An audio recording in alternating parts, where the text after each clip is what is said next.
Est-ce que vous travaillez avec les partitions, sur les partitions, et est-ce qu'il y a plusieurs éditions, surtout pour Rameau, ou alors c'est le travail du chef entièrement, ou est-ce que vous-même vous lisez les partitions? Moi, je lis les partitions Si. et à la fin, j'ai travaillé avec la partition, enfin avec les annotations. Donc, mais sur établir la partition pour le spectacle, ça s'est fait assez rapidement. On a quand même pris la version la plus connue, que tout le monde reconnaît des Indes galantes, parce qu'en fait, il y a 16 versions de la partition. Donc, c'est vraiment.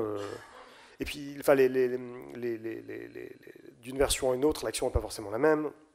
L'ordre des airs ou des instrumentaux ne sont pas forcément les mêmes, mais on est parti de la version la plus connue, et puis parfois pour des questions de dramaturgie on a modifié un petit peu des choses ou fait des petites coupes, et parfois, enfin au début elle venait surtout de moi pour des questions dramaturgiques, et puis après aussi par moments pour des questions musicales où ça pouvait être ensemble avec Leonardo qu'on prenait certaines décisions, mais par exemple le nombre de da capo dans l'œuvre qui est assez aléatoire en fonction des versions, ou qui est parfois écrit, parfois pas écrit. C'est-à-dire qu'on ne sait pas toujours exactement combien de fois Rameau avait prévu de reprendre telle partie ou telle partie, que c'est très mouvant, quoi. C'est vraiment, le baroque, c'est vraiment l'anti-Wagner, quoi, ou l'anti-romantisme.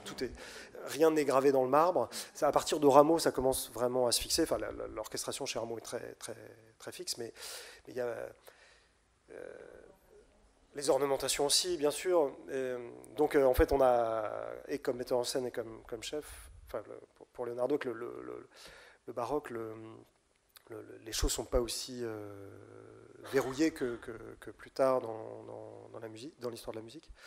Et, voilà ce qui permet aussi d'intervenir sur des choses sans pour autant endommager quoi que ce soit sur l'œuvre ou sur la structure musicale, parce qu'à la base, elle est très mobile ou très fluide.